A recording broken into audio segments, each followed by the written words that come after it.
شام یوں اتری تھی جیسے کسی نوجوان بیوہ کے دل میں اداسی اتر آتی ہے۔ وہ نیم تاریک حوالات میں آنکھیں بند کیے لیٹا ہوا تھا۔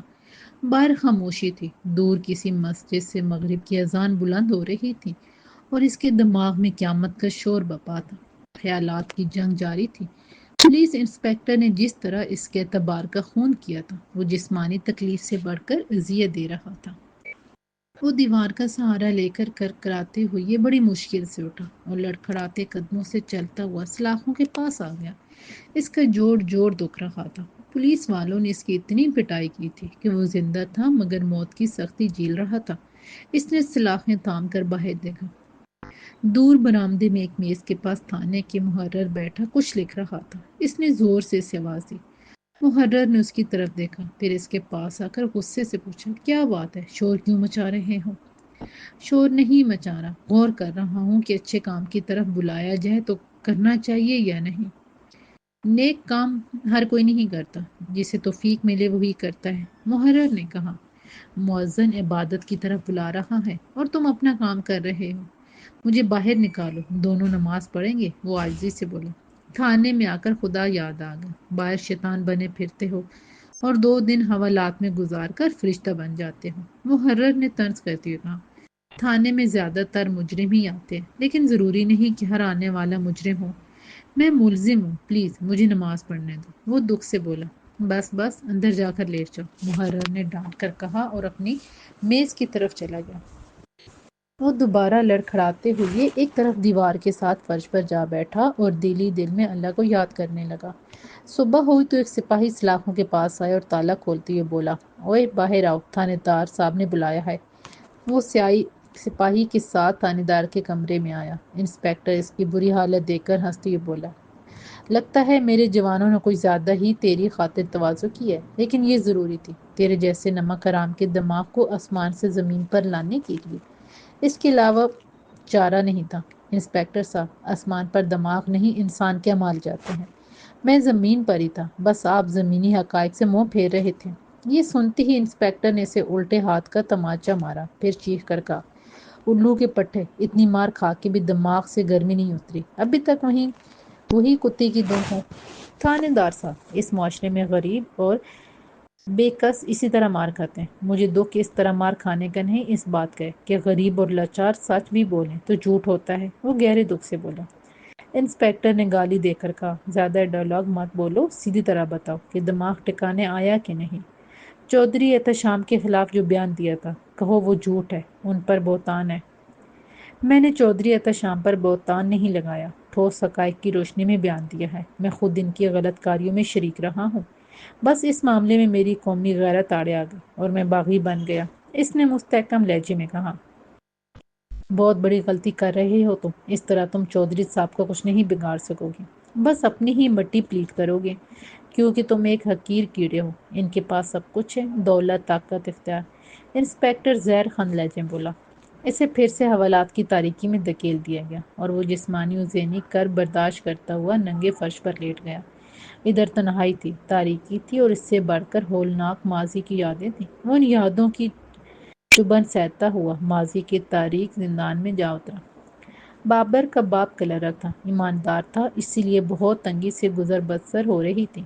3 بہنیں اور وہ اکیلا بھائی تھا۔ بہت ذہین تھا، ہر کلاس میں اول آتا۔ ہر شخص کی طرح اس کے باپ کی بھی خواہش تھی کہ وہ پڑھ لکھ کر بڑا افسر بنے، اس لیے میٹرک کے بعد اسے مزید تعلیم کے لیے بڑے شہر بھیج دیا۔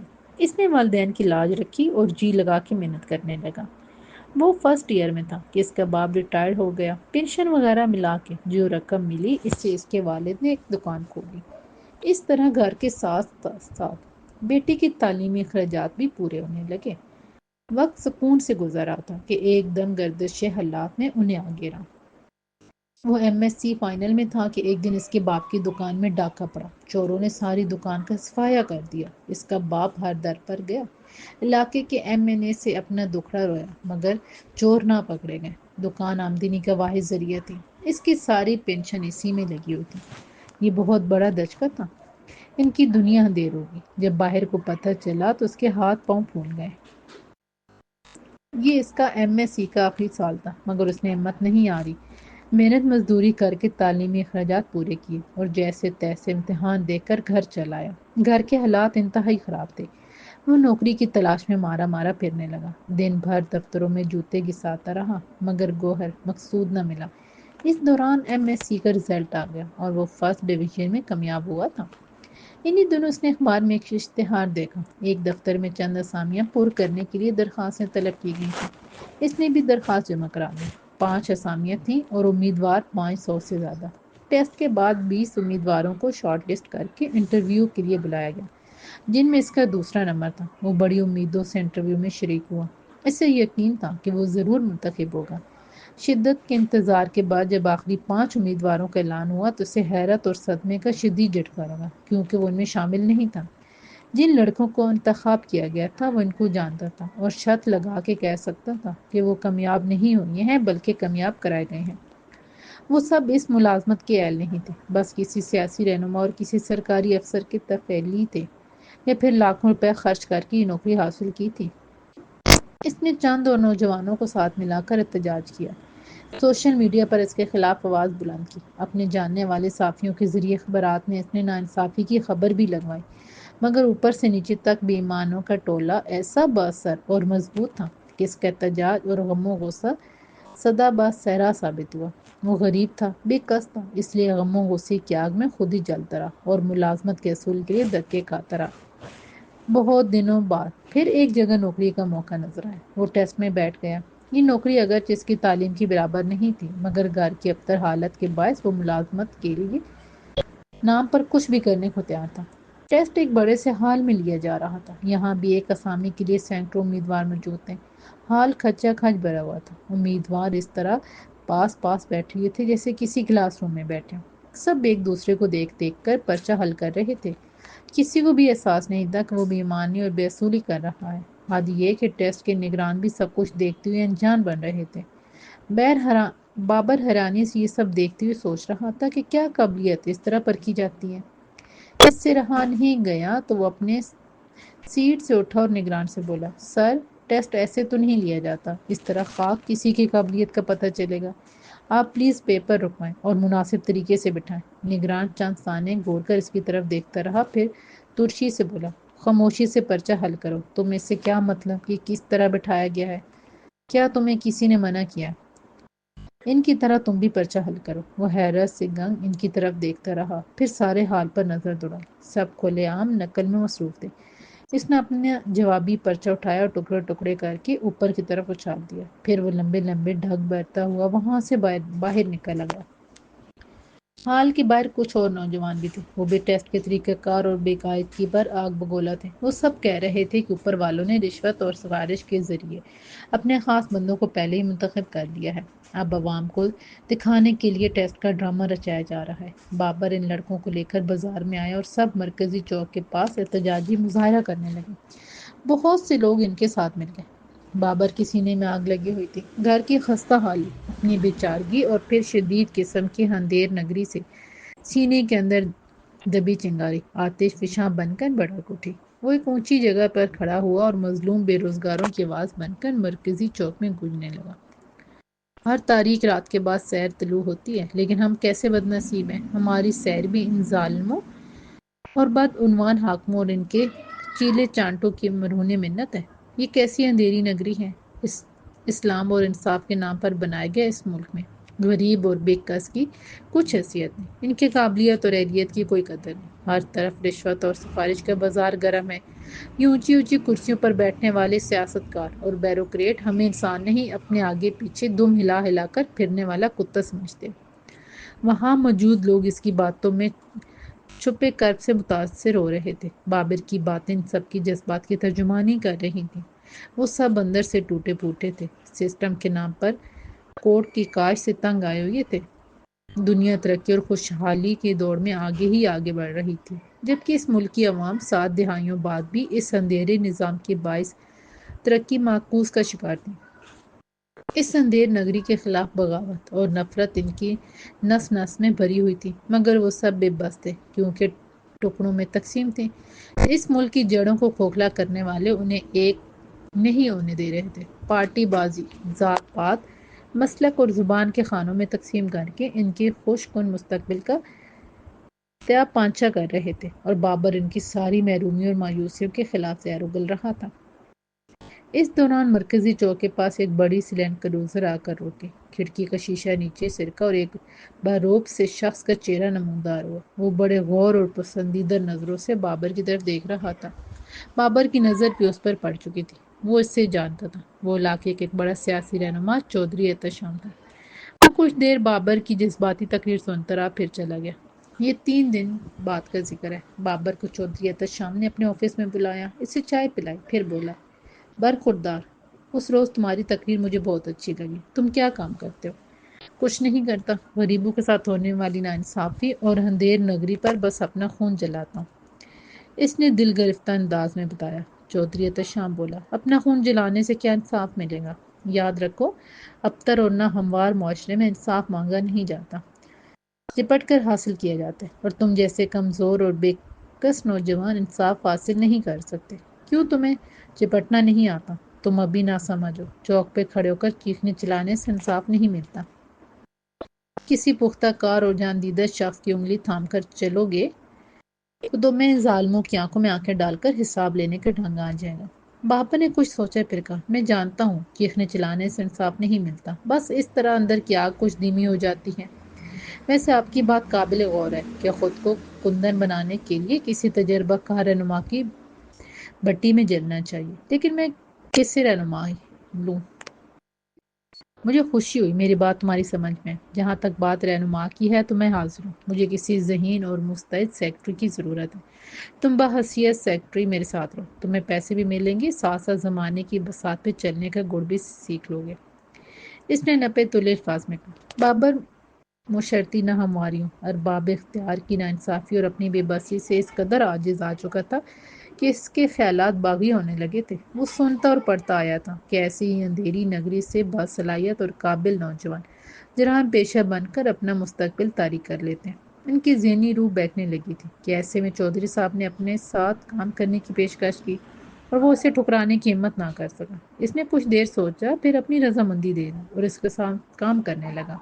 وہ ذہین پڑھا لکھا تھا، کچھ عرصے میں سیاست اور دنیا داری کے تمام داؤ پیچ سیکھ گیا۔ چودھری احتشام کہنے کو سیاستدان تھا، مگر در پردہ وہ ہر وہ کام کرتا تھا جس سے دولت حاصل ہوتی ہے، اپنا نام، اختیارات اور سیاسی حیثیت کو ذاتی فائدے اور اپنے تفیلیوں کو نوازنے کے لیے بھرپور استعمال کرتا تھا۔ مرکز میں چونکہ ان کی پارٹی برسر اقتدار تھی، اس لیے وہ دھونس دھمکی سے ذمہ دار افسران کو خاموش کراتا اور بڑی مقدار میں غیر ملکی قیمتی اشیاء ناجائز ذرائع سے ملکی منڈیوں میں لا کر بیچتا اور بے انتہا منافع کما لیتا۔ شہر کے مختلف محکموں کے اہم افسروں کو بھی اس نے شاطرانہ ہتھ کنڈوں سے اپنے قابو میں کیا ہوا تھا۔ اپنے ثواب دیدی اختیارات اور مختص کردہ فنڈز کا بے دردی سے لوٹ مار کا عمل جاری تھا۔ بابر اس ساری صورتحال سے واقف ہوتا جا رہا تھا۔ وہ سیاست کاروں کی شعبدہ بازیوں اور سرکاری مشینری پر اثر اندازیوں کا مشاہدہ کر رہا تھا۔ کل تک وہ غریب اور بے آسرا تھا، اب اس کے پاس پیسہ آ گیا تھا، ساتھ ساتھ چودھری کی سیکرٹری ہونے کا برم بھی اسے حاصل تھا، جو کہ فائدہ اسے بھی مل رہا تھا، اس لیے سب کچھ دیکھتے ہوئے بھی لب بستا تھا۔ بس ایک بات اسے بری طرح کھٹکتی تھی کہ چودھری احتشام کے پاس کبھی کبھی کچھ پر اسرار اجنبی آتے تھے جن سے وہ بالکل تنہائی میں ملاقات کرتا تھا۔ کئی بار ایسا ہوا کہ بابر ضروری کام سے کمرے میں چلا گیا، مگر چودھری اسے دیکھ کر ایک دم خاموش ہو جاتا۔ اگرچہ بابر کو اس معاملے میں کوئی قرید نہیں تھی، بس کبھی کبھی تجسس سا پیدا ہوتا تھا، لیکن کافی عرصہ گزرنے کے بعد بھی وہ اس معاملے کو نہ سمجھ سکا تھا۔ ملک کے سیاسی اور معاشی حالات انتہائی دگرگوں تھے۔ بدامنی، مہنگائی، ناانصافی اور سیاسی اشرافیہ کی بے حسی سے عام طبقے کے لوگوں کا جینا دوبر ہو گیا تھا۔ آئے روز جلسے سے جلوس، احتجاجی مظاہرے اور ہڑتالوں کا ایک نہ ختم ہونے والا سلسلہ جاری تھا۔ پورے ملک میں زبردست بے چینی، بدامنی اور انارکی پھیلی ہوئی تھی۔ ایسے وقت میں مرکزی حکومت نے اس صوبے میں ایسا قانون نافذ کیا جسے صوبے کے اکثریتی لوگ ناجائز اور ظالمانہ سمجھتے تھے۔ ساتھ ہی مقامی اپوزیشن پارٹیوں کو نمبر بنانے کے لیے بہانہ مل گیا۔ پھر کیا تھا، سب لوگ سراپا احتجاج بن گئے۔ اس سلسلے میں فوری طور پر تمام مکاتب فکر کے لوگوں نے ایک مشترکہ تنظیم بنائے جس کا نام تحفظ مفادات باہمی پارٹی رکھا گیا۔ سب نے متفقہ طور پر ایک دن مقرر کیا اور مرکزی چوک میں اس قانون کے خلاف بڑے جلسے کا پروگرام بنایا گیا۔ تمام سیاسی اور مذہبی جماعتیں اس سلسلے میں سرگرم ہو گئیں۔ چودھری عطا شام نے بھی کھول کر عوامی حقوق کی حمایت کا اعلان کیا۔ جلسے سے 2 روز قبل اس کے پاس وہی اسرار اجنبی آئے۔ اس وقت بابر بھی چودھری عطا شام کے ساتھ کمرے میں بیٹھا تھا۔ اس نے اشارہ کیا تو اٹھ کر کمرے سے باہر آیا۔ اسرار اجنبی بڑی دیر تک کمرے میں بیٹھے رہے۔ ان کی جانے کے بعد چودھری نے بابر کو بلایا اور کہا، بابر، پرسوں عوامی جلسہ ہو رہا ہے، شاید تیاریاں مکمل ہو گئی ہیں؟ جی ہاں چودھری صاحب، تاریخ میں شاید پہلی دفعہ یہاں کے لوگ کسی بڑے مقصد کے لیے اکٹھا ہو رہے ہیں۔ اس جلسے کے بعد اس خطے کی تقدیر بدل جائے گی۔ بہت خوب، میرے ساتھ رہتے ہوئے تمہیں بھی سیاسی ڈائیلاگ بولنا آ گیا ہے، مگر سیاست سمجھنا اتنا آسان نہیں۔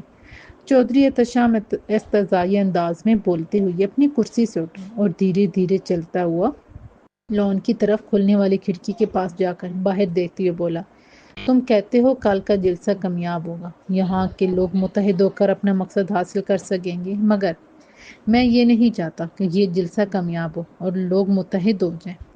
بابر نے بری طرح چونک کر اس کی طرف دیکھا۔ کیا مطلب سر؟ آپ ایسا کیوں نہیں چاہتے؟ چودھری نے قیمتی سگریٹ جلا کر ایک گہرا کش لیا، پھر ٹھہرے ٹھہرے لہجے میں بولا، بابر، تم ابھی سیاست کی دنیا میں کچے ہو، تمہیں معلوم نہیں کہ یہاں کیسی کیسی شعبدہ بازیاں ہوتی ہیں۔ بظاہر ہم جیسے سیاستدان بولتے اور فیصلہ کرتے ہیں، مگر پس پردہ بڑے ہی طاقتور اور بااختیار خفیہ ہاتھ ہوتے ہیں، اور ہماری ڈوریاں ان ہاتھوں میں ہوتی ہیں۔ ایسی ایک خفیہ ہاتھ نے اشارہ کیا ہے کہ یہ جلسہ کامیاب نہیں ہونا چاہیے، تاکہ یہ قوم ہمیشہ کی طرح منتشر اور بکھری رہے اور خفیہ ہاتھ انہیں باہم الجھا کر اپنے مفادات حاصل کرتا رہے۔ یہ ٹاسک مجھے سونپا گیا ہے۔ بابر بچہ نہیں تھا، وسیع مطالعے اور مشاہدے سے اتنی بات بخوبی جانتا تھا کہ تیسری دنیا کے چھوٹے چھوٹے مگر اہم ممالک عالمی سیاست کی بساط پر ماہر شاطروں کے ہاتھوں مورا بنے ہوتے ہیں۔ یہ شاطر ہاتھ کھل کر سامنے نہیں آتے، خفیہ ہی رہتے ہیں۔ اب یہ خفیہ ہاتھ کون ہے، کیوں ہے؟ ذرا سی سوجھ بوجھ رکھنے والے کو علم ہے۔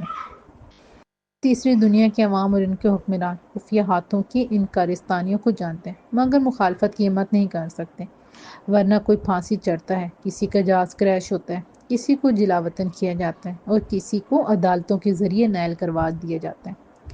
اس کے علاوہ تیسری دنیا کے یہ حکمران بدعنوان اور اقتدار کے بھوکے ہوتے ہیں۔ یہ جب تک بڑی طاقتوں کے تلوے چاٹتے رہتے ہیں، ان کو اقتدار کا راتب ملتا رہتا ہے۔ اس لیے تیسری دنیا کے ممالک خفیہ ہاتھوں میں کٹ پتلیاں بننے پر مجبور ہوتے ہیں۔ بابر نے ٹٹولتی نظروں سے اسے دیکھتے ہوئے پوچھا، ہمیں کیا کرنا ہوگا سر؟ آپ کے دماغ میں کوئی آئیڈیا ہے؟ چودھری پلٹ کر چلتا ہوا اس کے سامنے آیا اور سگریٹ کا گہرا کش لے کر دنیا سے مرغولے چھوڑتے ہوئے بولا، پرسوں کا جلسہ اس علاقے میں اتفاق و اتحاد کا ایک زبردست مظاہرہ ہوگا، اور ہم نے یہ اتحاد توڑنا ہے۔ اس کی بہترین صورت یہ ہے کہ فرقہ وارانہ فسادات پھوٹ ڈال دیں، یوں جلسہ منعقد ہونے کی نوبت ہی نہیں آئے گی۔ ایسا ہی ہوگا چودھری صاحب، آپ حکم کریں، ہمیں کیا کرنا ہوگا؟ چودھری کہنے لگا، آج رات تم کچھ جوانوں کو لے جاؤ اور شہر کی مختلف دیواروں پہ ایسے پوسٹرز لگا دو جن میں مخالف فرقے والوں کی مذہبی اور سیاسی سرگرمیوں پر اعتراضات ہوں۔ اس کے علاوہ یہ شوشہ چھوڑو کہ حکومت شہر کی اکثریت فرقے کے مفادات کا استحصال کر کے بیرونی دباؤ میں آ کر ایسے فرقے کو نواز رہی ہے جس کے مذہبی اور سیاسی سرگرمیاں شروع سے مشکوک رہی ہیں، جن کا کردار قوم و ملک کی وسیع تر مفاد سے یکسر منافی رہا ہے۔ کل جمعے کا دن ہے، یہ ان کا مذہبی جماعتوں کے لیے ڈھول کی طرح ڈھم ڈھم بجنے کا ایک اہم موقع ہوتا ہے۔ ہماری دوسری ٹیم مخالف فرقے کے بڑوں کے پاس جائے گی اور تم نے جو پوسٹر لگائے ہوں گے ان کا حوالہ دے کر انہیں طیش دلائے گی اور ان کا مذہبی جنون بڑھائے گی۔ پھر جمعے کی نماز کے بعد وہ روڈ پر آئیں گے اور پوسٹرز لگانے والوں کی آڑ میں مخالف فرقے والوں کے خلاف گرجنے برسنے لگیں گے۔ ایک طرف سے دونوں طرف سے ماحول گرم ہوگا۔ ہم اسی آتش ناک ماحول میں اپنی سازش کے تانے بانے بنیں گے۔ جمعے کی رات تم میرے چند خاص کرندوں کو لے کر مخالف مسلک کے ایک بڑے عالم کو قتل کرو گے۔ دونوں فرقے والے تو ویسے بھی ایک دوسرے کو الزام دینے کے لیے تیار بیٹھے ہیں۔ جلدی بھر تیل کا کام کرنے کے لیے ہماری سوشل میڈیا ٹیم اس قتل کو فوری طور پر مخالف فرقے کے کھاتے میں ڈال دے گی۔ یوں ایک آدھ دن میں پورا شہر میدان جنگ بن جائے گا، دونوں آپس میں الجھ پڑیں گے، شہر میں قتل در قتل کی وارداتیں ہوں گی اور ہمارا منصوبہ کامیاب ہو جائے گا۔ پلان کے مطابق کام ہوا تو دونوں ٹیموں کو 50-50 لاکھ ملیں گے۔ بابر کے دماغ میں آندیاں سی چلنے لگی تھی۔ چودھری کے فتنہ پرور دماغ کی منصوبہ بندی سے وہ سراپا لرز اٹھا تھا، لیکن اس نے خود پر قابو پایا اور اس کی بات توجہ سے سنتا رہا۔ چودھری نے اپنے خاص کرندوں کو بھی بلا لیا تھا اور اب سب مل کر منصوبے کو فاؤل پروف بنانے پر غور کر رہے تھے۔ بڑی دیر بعد یہ میٹنگ برخاست ہوئی۔ اس کے 4 گھنٹے بعد انہوں نے پلاننگ کے مطابق فرقہ وارانہ فسادات کی آگ بھڑکانی تھی۔ بابر بظاہر ان کے ساتھ میٹنگ میں شریک رہا اور ان کی ہاں میں ہاں ملاتا رہا، مگر اس کے دل و دماغ میں اور ایک ہی جنگ چھڑی ہوئی تھی۔ یہ اس کے ضمیر اور امیر بننے کے لالچ کے درمیان چھڑی جنگ تھی۔ اس کا ضمیر قوم اور ملک کے خلاف اس بھیانک سازش پر احتجاج کر رہا تھا، تو دوسری طرف پیسے کی چمک دمک سے ڈگمگا بھی رہا تھا۔ بڑی دیر بعد اس نے بالآخر فیصلہ کیا اور ایک ضروری کام کہہ کر باہر آیا، پھر بازار میں آ کر بڑی دیر یوں ہی ادھر ادھر پھرنے لگا۔ اس دوران وہ بڑی محتاط نظروں سے چاروں طرف دیکھتا بھی جاتا کہ چودھری کے گڑگے کہیں اس کا پیچھا تو نہیں کر رہے۔ پھر مطمئن ہو کر وہ تیزی سے ایک طرف بڑھ گیا۔ تھوڑی دیر بعد وہ شہر کے پولیس اسٹیشن پہنچا اور تھانہ انچارج سے تنہائی میں ملنے کی درخواست کی اور جو کچھ سنا اور دیکھا اس کو بتانے لگا۔ تھانے دار بڑی سنجیدگی سے اس کی بات سنتا رہا، گہری اور ٹٹولتی ہوئی نظروں سے اسے دیکھتا رہا۔ جب اس نے بات ختم کی تو اٹھ کر کمرے سے باہر گیا۔ بابر نے کھڑکی کے شیشے سے باہر دیکھا۔ تھانے دار موبائل پہ کسی سے بات کر رہا تھا۔ کچھ دیر بعد وہ واپس کمرے میں آیا اور کرسی پر بیٹھتے ہوئے پوچھا، تم نے یہ بات کسی اور کو تو نہیں بتائی نا؟ نہیں، میں سیدھا آپ کے پاس آیا تھا، بابر بولا۔ بے شک میں دولت حاصل کرنے کی خاطر غلط راستے پر چلنے لگا تھا، مگر اتنا بھی بغیرت نہیں کہ اپنی قوم اور وطن سے غداری کروں۔ انسپکٹر بولا، مجھے تمہارے جذبے پر فخر ہے، ہمارے نوجوانوں کو ایسے ہی ہونا چاہیے۔ ابھی میں نے اپنے بڑوں کو بلایا ہے، یہ کیس وہی ہینڈل کریں گے، تب تک تم چائے پیو۔ بابر ابھی چائے پی کے فارغ ہوا تھا، تھانے کے باہر گاڑیوں کے رکنے اور بہت سے قدموں کی آوازیں سنائی دیں۔ وہ متجسس نظروں سے آنے والوں کو دیکھ رہا تھا کہ اچانک حیرت اور خوف سے اچھل پڑا۔ اسے چودھری احتشام نظر آیا تھا، جس کے چہرے پر غصے کی سرخی تھی۔ اس کے دائیں بائیں بہت سے جوان ہتھیار بردست کھڑے تھے۔ چودھری احتشام آندھی طوفان کی طرح تھانے دار کے کمرے میں داخل ہوا۔ اس کے خاص کرندے بھی کمرے میں آ گئے۔ تب انسپکٹر نے دروازہ بند کر دیا۔ بابر متوش نظروں سے کبھی اس سے اور کبھی تھانے دار کو دیکھ رہا تھا۔ کمینے نمک حرام، تجھے پہچاننے میں مجھے شدید غلط فہمی ہوئی۔ مجھے معلوم نہیں تھا کہ تم آستین کا سانپ ہوں گے۔ اگر انسپکٹر صاحب کی بجائے کوئی اور یہاں کا تھانے دار ہوتا تب تو میرا کباڑا ہو گیا ہوتا۔ چودھری احتشام غصے سے لرزتے ہوئے یہ بولا۔ بابر نے چونک کر بے یقینی سے انسپکٹر کی طرف دیکھا، جو بڑے زہریلے انداز میں مسکرا رہا تھا۔ بابر کو سمجھنے میں دشواری نہ ہوئی کہ انسپکٹر بھی دولت کے پجاریوں اور موت کے سوداگروں کا اہلکار تھا۔ اس نے زہر خان لہجے میں تھانے دار سے کہا، تمہیں ڈوب مرنا چاہیے، یہ تم نے وردی پہن رکھی ہے، عوام کی جان و مال کی حفاظت کی، جو قسم کھائی ہے، اس کے بعد ان کی موت کے سوداگروں اور وطن دشمن کے عناصر کا ساتھ دیتے ہوئے تمہیں ذرا بھی غیرت نہیں آتی؟ تھانے دار نے کہکا لگایا، پھر بولا، فلمی ڈائلاگ مت بولو، تمہارے جیسے احمق اپنے جذباتی سوچ کے ساتھ ہر دور میں مارے جاتے ہیں، تم بھی اپنے انجام کو پہنچ جاؤ گے۔ چودھری احتشام گرج کر بولا، انسپکٹر، اس کمینے کے ساتھ جو بھی سلوک کرنا ہے وہ تم بعد میں کرنا، پہلے مجھے اپنی بھڑاس نکالنے دو، میرا ہی کتا اور مجھ پر ہی بھونکنے لگا تھا، اسے تھوڑی سزا میں بھی دیتا ہوں۔ چودھری کے اشارے پر اس کے دو خاص کرندوں نے بابر کو پکڑا اور پھر چودھری نے تھانے دار سے بیلٹ لے کر اسے مارنا شروع کیا۔ بابر درد کی شدت سے چیختے ہوئے مچل مچل کر ان کی گرفت سے خود کو چھڑانے کی کوشش کرنے لگا، مگر کامیابی نہ ہوئی۔ کچھ دیر بعد چودھری نے تھک ہار کر اس سے مارنا بند کر دیا۔ تب تک بابر بے ہوش ہو گیا تھا۔ انسپکٹر، یہ کتا اب ہمارے لیے خطرناک ہو گیا ہے، اور کتا جب باولا ہو جائے تو اس کا علاج صرف موت ہے، اس کا بھی قصہ صاف کر دو، اور ہاں، یہ بات یہاں سے باہر نہیں جانی چاہیے۔ چودھری احتشام ہانپتے ہوئے بولا۔ انسپکٹر بولا، مجھے معاملے کی نزاکت کا احساس ہے چودھری صاحب، آپ بے فکر ہو کر جائیں۔ تھانے میں آ کر بڑے بڑے تیس مار خان سیدھے ہو جاتے ہیں، یہ کیا چیز ہے؟ پہلے میں اس سے کچھ پوچھ گچھ کر لوں، کہیں اتنی اہم بات کسی اور کے آگے نہ بک دی ہو، اس کے بعد وہی ہوگا جو آپ کا حکم ہے، اب اس کا انجام موت ہی ہے۔ چودھری اپنے خاص کرندوں کے ساتھ چلا گیا تو انسپکٹر نے اپنے ہمراز چند اہلکاروں کو بلایا۔ وہ اس کے حکم پر بابر کو گھسیٹتے ہوئے تفتیشی کمرے میں لے گئے اور اپنے مخصوص تفتیشی طریقے سے تشدد کرنے لگے۔ انسپکٹر اس سے پوچھتا رہا کہ چودھری احتشام نے جو منصوبہ بنایا تھا یہ کسی اور کو تو نہیں بتایا؟ بابر چیختا چلاتا رہا۔ درد کی شدت سے بابر بار بار بے ہوش ہوتا رہا۔ بڑی دیر بعد جب وہ تقریباً آدموا ہو چکا تھا تب اسے پھر سے گھسیٹ کر ایک تنگ و تاریک کوٹری میں پھینک دیا گیا۔ رات نہ جانے کتنی بیت گئی تھی۔ وہ ماضی کے زندان میں بھٹک بھٹک کر پھر سے حال کے اندھیرے میں آیا تھا۔ کال کوٹری میں درد سے بے حال وہ سوچ رہا تھا کہ ایک اندھیرا دھوپ ڈھلنے کے بعد ہوتا ہے اور ایک اندھیرا سسٹم کا ہوتا ہے، یعنی اندھیر نگری۔ شب کے اندھیرے میں انسان آرام کرتا ہے لیکن اندھیر نگری میں آرام نہیں، کرام مچ جاتا ہے۔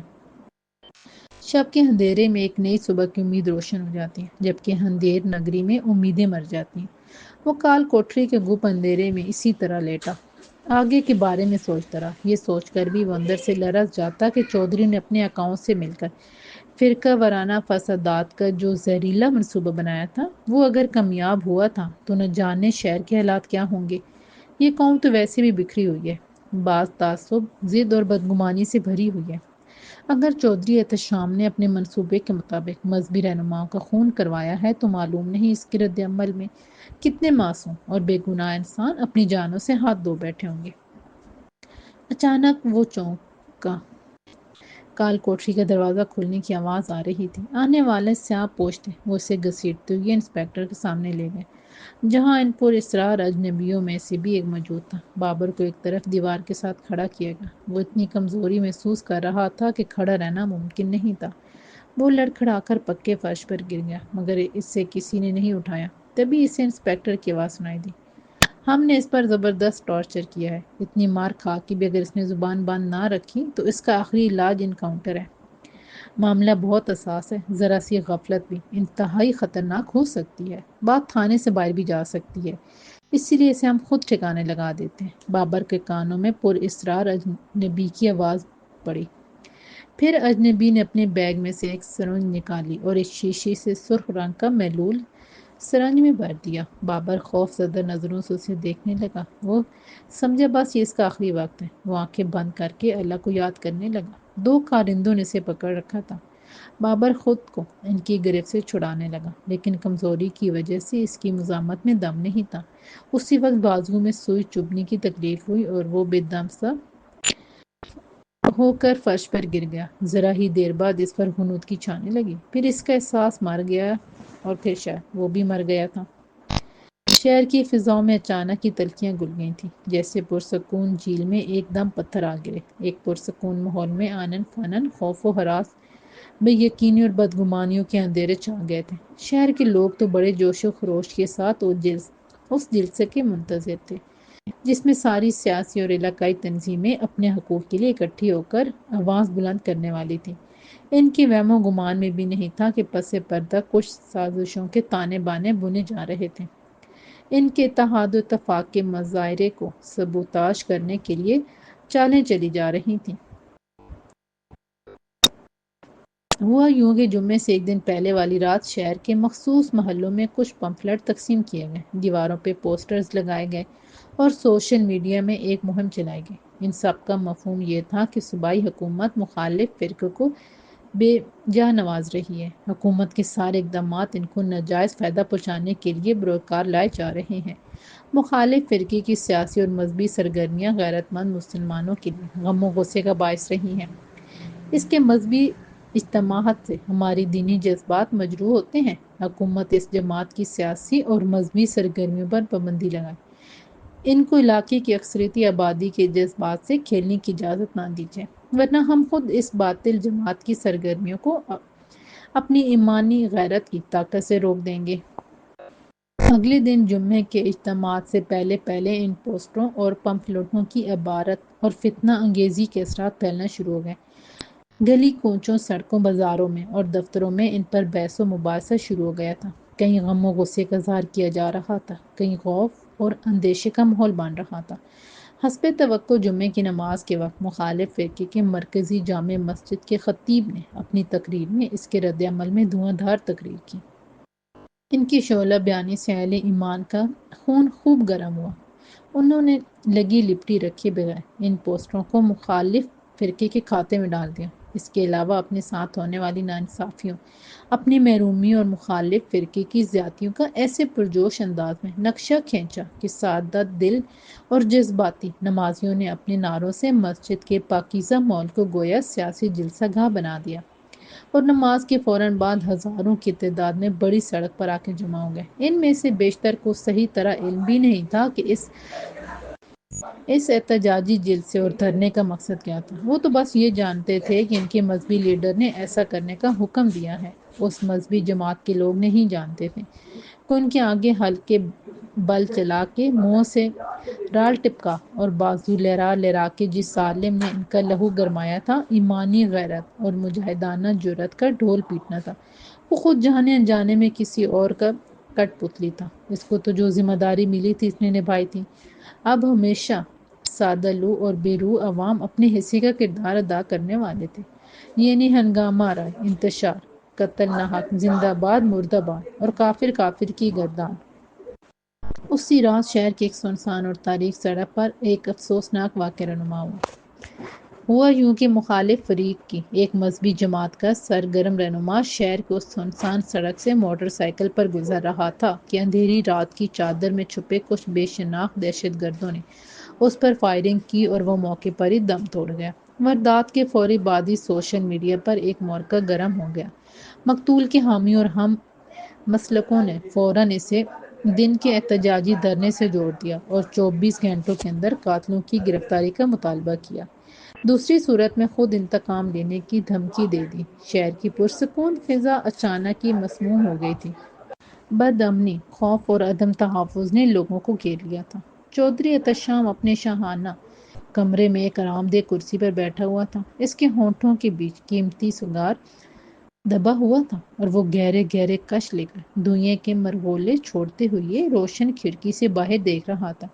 اس کی نظریں کھڑکی کے باہر کھلے لون کے پھلواریوں پہ جمی تھیں، مگر دماغ کسی شیطانی جلد بازی میں الجھا ہوا تھا۔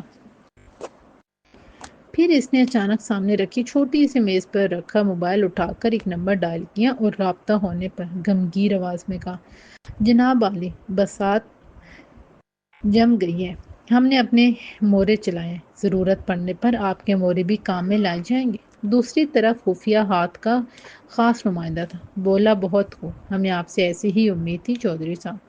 جناب عالی، میں آپ کی ہدایت کے مطابق مورے چلا رہا ہوں، مگر مجھے اندیشہ ہو رہا ہے حالات اس طرح نہ بگڑیں کہ بساط ہی لپیٹ دی جائے۔ ہماری منشا کے مطابق حالات نے کروٹ نہ بدلی، تب کیا حکمت عملی ہوگی؟ چودھری صاحب، پہلے بھی بتایا ہے کہ آئندہ کے بارے میں ٹینشن نہ لیں، ہم نے ساری پلاننگ کر لی ہے، آپ سے جو کہا جا رہا ہے وہی کریں۔ خراب حالات کو اپنی حق میں کرنے کی حکمت عملی ہم خوب جانتے ہیں۔ جناب عالی، ذرا مجھے تسلی کرا دیں، آگے کیا ہوگا؟ قتل و خون کا یہ سلسلہ کب تک جاری رہے گا؟ فی الحال امن کو بھول جائیں چودھری صاحب، ابھی تو آتش فشاں پھٹے گا، ابھی تو کہرام مچے گا، ابھی تو شہر کے لوگ مذہبی جنون اور بدلے کے خون میں لت پت رہیں گے، ابھی تو قانون نافذ کرنے والے اداروں کی بے بسی اور بے چارگی کے تماشے ہوں گے، ابھی کچھ عرصے کے لیے سیاست اور مذہب کے خداؤں کی فرہونی سازشوں کی قیامت خیزی ہوگی۔ شہر کی فضا بڑی کشیدہ ہو گئی تھی۔ جلسے، جلوس اور دھرنوں سے گزر کر قتلوں خود تک نوبت پہنچی تھی۔ ایک فرقے کا نوجوان مذہبی رہنما رات کی تاریکی میں قتل ہوا تھا۔ مقتول کے لواحقین اور حامیوں نے 24 گھنٹے تک قاتل پکڑنے کا مطالبہ کیا تھا، دوسری صورت میں سخت اقدام کرنے کی دھمکی دی تھی۔ اسی رات خونی کھیل کا دوسرا تماشا سامنے آیا۔ مخالف فرقے کے 2 نوجوانوں کو نامعلوم افراد نے فائرنگ کر کے قتل کر دیا۔ اس کے بعد حالات سخت خراب ہو گئے، کئی جگہ فائرنگ کے ذریعے ایک دوسرے پر حملے کیے گئے۔ رات چلتے کئی بے گناہ لوگ اس کی لپیٹ میں آ گئے۔ 3-4 دن تک شہر میدان جنگ کا نقشہ پیش کرتا رہا۔ پولیس اور رینجرز اس سارے کشت و خون پر قابو پانے میں سرسرا ناکام ہو گئے تھے۔ چند دن پہلے جو عوام اکٹھے ہو کر اپنے حقوق کی بات کر رہے تھے، ایک بڑے جلسے کے ذریعے اپنے مطالبات منوانے کا خواب دیکھ رہے تھے، اب ایک دوسرے کی جان و مال کے دشمن بنے ہوئے تھے۔ جب حالات قابو سے باہر ہوئے تو کرفیو نافذ کر دیا گیا۔ پولیس اور رینجرز کے علاوہ فوج کی بھاری تعداد نے علاقے کو گھیرے میں لے کر شر پسند عناصر کو پکڑنے کے لیے سرچ آپریشن شروع کیا۔ جلدی ایسے ایسے فتنہ انگیز عناصر گرفت میں آ گئے کہ دیکھنے اور سننے والے گویا ششدر رہ گئے۔ وہ مرا نہیں، زندہ تھا۔ جب اسے ہوش آیا تو خود کو ایک چھوٹے سے کمرے کے پکے فرش پر پایا۔ چند لمحوں تک تو اسے سمجھ ہی نہیں آیا کہ وہ کہاں ہے اور کیوں ہے۔ پھر دھیرے دھیرے دماغ کی سکرین روشن ہوئی تو گزرے ہوئے حالات یاد آنے لگے۔ اس نے سر گھما کر ادھر ادھر دیکھا۔ یہ اس کمرے کا دروازہ نہیں تھا۔ دائیں طرف چند سیڑھیاں اوپر کی طرف جا رہی تھیں۔ ان کے اختتام پر ایک کوٹھڑی سی بنی ہوئی تھی۔ بابر سمجھ گیا کہ وہ کسی تہہ خانے میں تھا۔ چھت سے زیرو پاور کا بلب لٹک رہا تھا۔ وہ اس نیم ہوش روشن کمرے میں اپنے حالات کے بارے میں سوچتا رہا۔ اس کے ماں باپ، بھائی بہنیں سب اس کے بارے میں پریشان ہو گئے۔ خدا جانے کا اب کبھی انہیں دیکھ بھی سکے گا کہ نہیں۔ بہت دیر بعد تہہ خانے کی وہ کھڑکی کے کھلنے کی آواز ہے۔ اس نے کمزور سی روشنی میں دیکھا تو کھڑکی کے پاس زینوں پر اسے ایک شخص دکھائی دیا۔ اس کے ایک ہاتھ میں رائفل، دوسرے ہاتھ میں کھانا تھا۔ اس نے نزدیک آ کر خاموشی سے کھانا بابر کے سامنے رکھ دیا۔ میں کہاں ہوں؟ کیا تم چودھری صاحب سے میری بات کروا سکتے ہو؟ بابر نے پوچھا۔ وہ شخص سپاٹ لہجے میں بولا، چودھری صاحب دارالحکومت گئے ہیں۔ ملک کے سیاسی حالات ٹھیک نہیں۔ فی الحال ان سے بات کرنا ممکن نہیں۔ اب یہ تہہ خانہ ہی تمہارا مقدر ہے، یہی تمہاری دنیا ہے۔ جب تمہیں گولی مارنے کا حکم ہوگا تبھی تم یہاں سے نکل سکو گے۔ خدا کے لیے اتنا بتا دو کہ شہر کے حالات کیسے ہیں، اس نے فریادی لہجے میں کہا۔ وہ شخص تن سے بولا، حالات کا کیا ہے، ابھی ٹھیک ہیں تو خراب ہونے میں کیا دیر لگتی ہے؟ تم کیا سمجھتے ہو؟ اگر ساتھ نہیں دو گے تو اور بندے نہیں ملیں گے۔ باہر وہی ہو رہا ہے جس کی پلاننگ کی ہوئی تھی۔ بے وقوف، تم غداری کر کے بری طرح پھنس گئے ہو۔ ہاتھ آیا پیسہ بھی گیا اور اب جان سے بھی جاؤ گے۔ یہ کہہ کر وہ شخص چلا گیا۔ اب بابر کی شب و روز تہہ خانے میں بسر ہونے لگے۔ دن گزرتے رہے۔ ہتھیار بردار محافظ اسے کھانا لا کر دیتے۔ وہ شہر کے حالات جاننے کے لیے بےتاب تھا، مگر وہ لوگ اس کی کسی بات کا جواب نہیں دیتے تھے۔ یوں ہی بہت سے دن گزر گئے۔ ایک رات اسے کسی گڑبڑ کا احساس ہوا۔ تہہ خانے کی چھت بہت سے قدموں کی دمک سے لرز رہی تھی۔ وہ کچھ سمجھنے کی کوشش کرتا ہوا ایک طرف دبک کر بیٹھ گیا۔ یکا یک کہیں سے گولیاں چلنے کی آوازیں سنائی دینے لگی۔ کچھ دیر گزری تھی کہ تہہ خانے کی کھڑکی زور زور سے بجنے لگی۔ کوئی ٹھوکریں مار رہا تھا۔ پھر پرشور دھماکے سے کھڑکی کھل گئی۔ بابر نے سہمی نظروں سے دیکھا، پھر ایک دم اچھل پڑا۔ وہ پولیس اور رینجرز کے جوان تھے جو کھڑکی توڑ کر اندر داخل ہو رہے تھے۔ وہ حیرت اسے دیکھنے لگے، پھر پکڑ کر تہہ خانے سے اوپر لے گئے۔ اوپر جاتی بابر کو معلوم ہوا کہ وہ چودھری احتشام کی شہر سے باہر والی کوٹھی میں موجود تھا۔ وہ پہلی بھی یہاں کئی بار آیا تھا۔ وہاں زبردست افراتفری تھی۔ پولیس اور رینجرز کے جوان مختلف جگہوں پر پوزیشن سنبھالے چوکس کھڑے تھے۔ اسے ایک بڑے پولیس آفیسر کے سامنے پیش کیا گیا۔ بابر کی بہت بری حالت تھی۔ سر اور داڑھی کے بال بے تحاشا بڑھے ہوئے تھے اور وہ ہڈیوں کا ڈھانچہ بن گیا تھا۔ پولیس کے افسر نے اسے پانی پلایا۔ اس کے پوچھنے پر بابر نے بتایا کہ وہ کون تھا اور کن حالات کا شکار ہو کر اس تہہ خانے میں پڑا تھا۔ پولیس افسر اس کی بات سن کر کچھ دیر بے یقینی اور ٹٹولتی نظروں سے اس کی طرف دیکھتا رہا، پھر اپنے جوانوں کو حکم دیا کہ اسے پولیس انویسٹیگیشن سینٹر لے جاؤ، وہاں اسے تفصیلی پوچھ گچھ ہوگی۔ پولیس انویسٹیگیشن سینٹر میں بابر نے بہت سے سینئر افسروں کے سامنے ساری تفصیل بتائی۔ وہاں آرمی اور انٹیلی جنس کے افسر بھی موجود تھے۔ انہوں نے بھی کئی سوالات پوچھے۔ بابر نے کچھ بھی نہیں چھپایا۔ اپنا ماضی، چودھری احتشام کا سیکرٹری بن کر جائز ناجائز قائم کرنا اور پھر ملک دشمن سازش کے خلاف ان سے بغاوت کرنا، اس نے سب کچھ کھل کر بتایا۔ وہیں اسے پتہ چلا کہ بابر کے باہر کیا ہوا تھا۔ چودھری احتشام نے فرقہ وارانہ فسادات کا جو ناپاک منصوبہ بنایا تھا، کسی حد تک اس میں کامیاب بھی ہوا تھا، مگر فوج، رینجرز اور پولیس نے شہر کے حالات کو بڑی حد تک اپنے قابو میں کیا۔ بڑی تعداد میں بکڑ دکڑ کی گئی۔ خوش قسمتی سے گرفتار لوگوں میں سے ایک نے دوران تفتیش اعتراف جرم کر لیا، اور جب ذرا جم کر پوچھ گچھ کی گئی تو اس نے چودھری احتشام کے بارے میں بڑے ہولناک انکشاف کیے۔ سیکورٹی اداروں کے سامنے وہ پہلے ہی مشکوک تھا، اب اس کی ملک دشمنی سرگرمیوں کے بارے میں اہم ثبوت بھی سامنے آ گئے تھے۔ چونکہ وہ سیاست کے گندے تالاب کی بڑی مچھلیوں میں شمار ہوتا تھا، اسی لیے اس کے خلاف اور بھی ثبوت اکٹھے کیے گئے۔ حساس اداروں نے بھی سیکورٹی اداروں کا ساتھ دیا۔ چودھری احتشام کو گرفتار کر کے پوچھ گچھ کی گئی۔ سارے ثبوت اور گواہوں کو اس کے سامنے پیش کیا گیا۔ اس نے بڑے ہاتھ پاؤں مارے، بڑے بڑے تعلقات کا دھونس جمایا، خطرناک نتائج کی دھمکیاں دی۔ پھر دھیرے دھیرے اس کا مزاج زمین پر آیا۔ اس کے کئی کارندوں کو پکڑا گیا۔ شہر کے مضافات والی کوٹھی اس کی بہت سی بدعمالیوں کا مرکز تھی، وہاں بھی ریڈ کیا گیا، اور اس کوٹھی کے تہہ خانے سے باہر بابر برآمد ہوا۔ تفتیشی سینٹر میں بابر نے پولیس انسپکٹر کے بارے میں بھی بتایا، جو چودھری احتشام کا گرگا تھا۔ تب اس سے معلوم ہوا کہ وہ پہلے ہی مشکوک افراد میں شامل تھا۔ اسے بھی گرفتار کیا گیا ہے۔ بڑی دیر بعد اس سے کہا گیا کہ اب وہ آرام کرے، کچھ اور تحقیق اور تفتیش کے بعد اس کی رہائی کا فیصلہ کیا جائے گا۔ وہ دن گزر گیا، رات بھی گزر گئی۔ اگلی صبح اس سے کچھ کاغذات پر دستخط کروا کے گھر جانے کی اجازت دے دی گئی۔ وہ تفتیشی سینٹر سے باہر نکلا تو ہر طرف اجلی دھوپ پھیلی ہوئی تھی، ہلکی پھلکی ہوا میں خرام تھی۔ اس نے طمانینت بھرے چند گہری گہری سانسیں لیں۔ آزاد فضا کی ہوا سے کئی دنوں کی گھٹن دور ہو گئی۔ وہ خوش تھا، بہت خوش۔ یہ خوشی اور یہ طمانینت اس بات کی نہیں تھی کہ اسے رہائی ملی تھی اور وہ موت کی دہلیز سے لوٹ آیا تھا۔ وہ اسی لیے خوش تھا کہ قوم رہنما کے بیروپ میں ایک رازن سے چھٹکارا ملا تھا۔ عوام کو قوم و ملک کے وسیع تر مفاد کی رٹ لگا کر جڑوں کو کھوکھلا کرنے والوں میں سے ایک کی منافقت سے نجات مل گئی تھی۔